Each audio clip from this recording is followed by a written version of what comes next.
be the members of his own household. My Lord. Believe me, God knows there are a couple of different places where I am being met with opposition. And one of those is on the home front.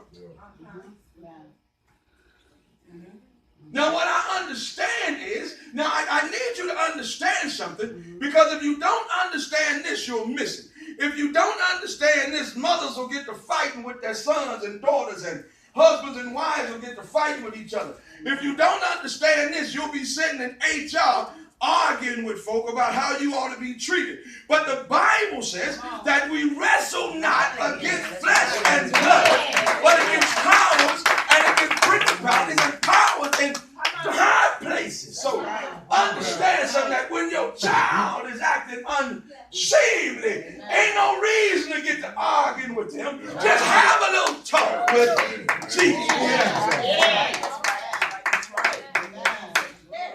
Have a little talk with Jesus and tell him all about your trouble. Amen. I'm learning that it don't do no good to argue with children. Don't do that. Now I'm finna help you. Not only does it do no good to argue with children, it sure don't do no good to argue with grown folks. You got a better chance arguing with a child, because at least you may know something he or she don't know. But when you argue with grown folk, you are wasting your time. Everything they think they need to know, they already figure they know. Come on, right? Yes. You argue with grown folk about why they act the way they act. You argue with grown folk about why they go to places they go and do the things they do. I imagine it's the same reason you do, because they grown. Amen. Amen. You argue with a grown man about why he didn't come home. That's what we do. I ain't talking to us, and not me. No. But if I just pray, seek his face, God will intervene. The Bible says the effectual, fervent prayers of the righteous availeth much. You can do more with a prayer than you can with an argument. Amen. Prayer changes things. So, if you look in the book of Nehemiah, what's happening in the book of Nehemiah is there is a particular prophet in the book of Nehemiah. And the prophet has made a decision that he is going to return to his home and restore some things that were broken. Now again, that's the best way that I can put this. Nehemiah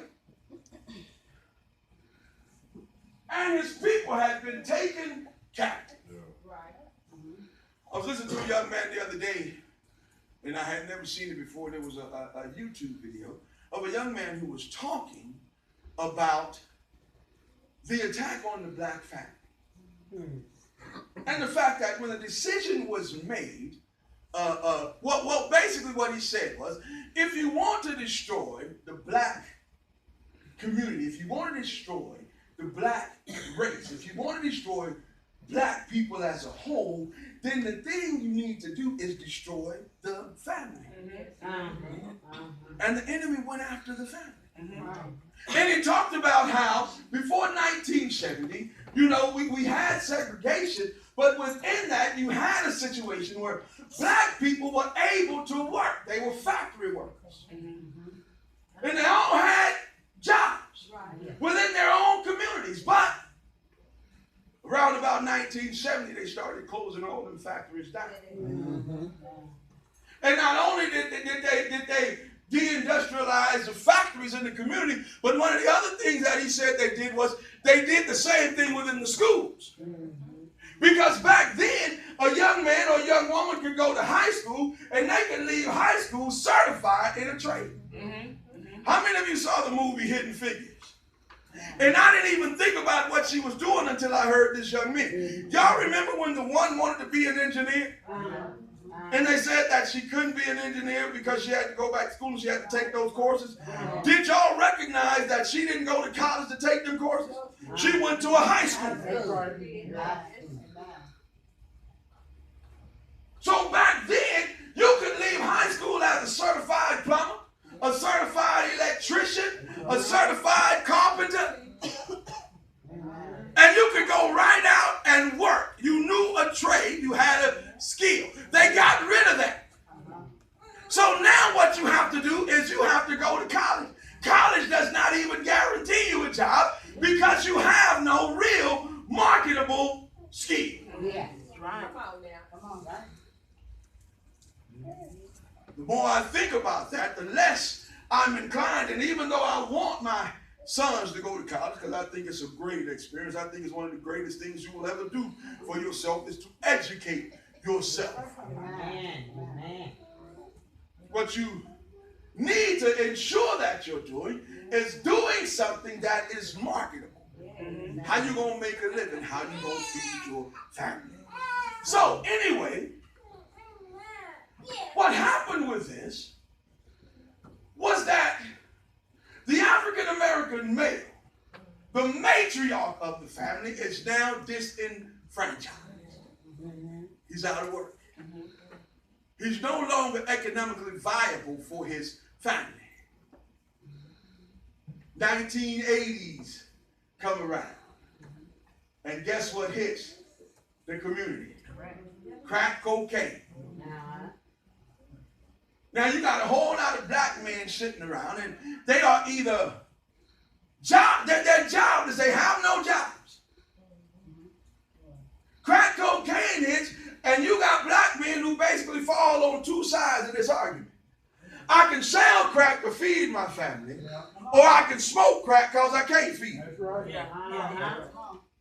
right. So some started selling it, some started smoking it. The ones that started selling it, what happened to them?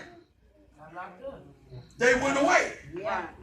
And those are a lot of those that fell victim in the 90s to the 3 strikes law.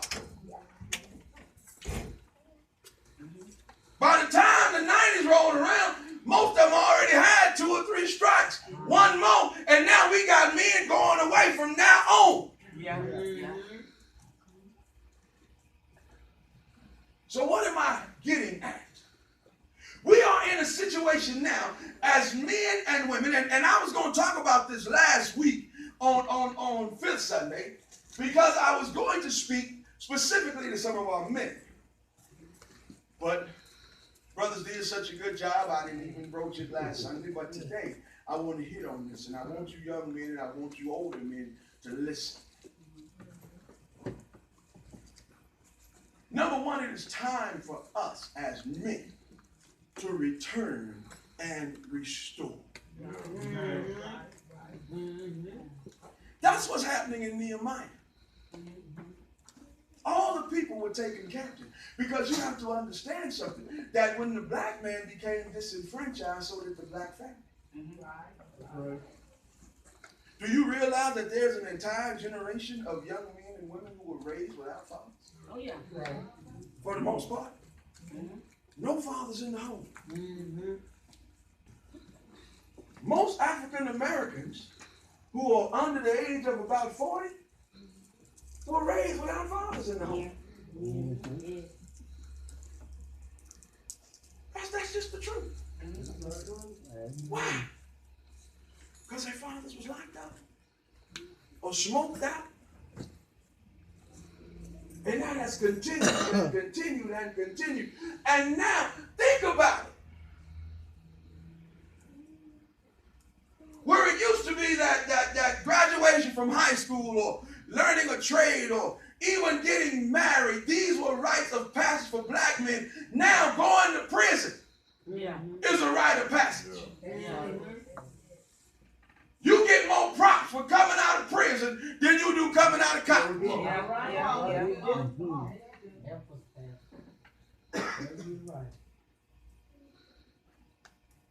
But that's not what God intended. Now, when we look at the story of Nehemiah, it was not God's intent what happened to the children of Israel. God said, hey, listen to me now. I'm going to be your God, and you're going to be my people, and you're going to obey, and I'm going to bless you. But the children of Israel had some other ideas. They were sort of like some of us who want to go their own way. And there was a pattern with the children of Israel. They would do their own thing. God would allow them to suffer the consequences of doing their own thing, which means somebody would come in inevitably and whoop their head, or they would get taken captive by another group of people, and they would cry out to God, and God would bring them out, and they would listen and obey for a few days, and then they would get a notion to do their own thing again. Yeah. Sound familiar to anybody in here? Yeah. Come on. We obey coming out the fire. But soon as the heat died down and the memory of how the fire started is gone, we right back into something. You've heard me say some of you. I had a young man when I was working at a treatment center who was in there for about his 7th time. And we're sitting around the table having a conversation. And he said, man, I finally figured it out. He said, I've been in here 7 times. He said, and every time I come in with my tail on fire. But no sooner than I get out, I forget how the fire started. See, that's the problem with a whole lot of folk in the body of Christ. We forget what doing our own thing cost us, and so we go out and do our own thing. Then when the trouble comes, we cry out to God, and God in His grace and in His mercy brings us out again. And no sooner than He brings us out, dust us off, get us back on our feet, we off to do our own thing again. So now, at this point, the children of Israel are still in exile. They're still away from home. But God begins to speak to the heart of Nehemiah. And Nehemiah begins to get a heart for home. I need to go back home. Some of us men and some of us women also need to realize we need to go back home. Old folk used to say, I need to go back to the old pattern, to the whole. See, some of us just need, you just need to come home. You need to get back to that place where there was relationship between you and God.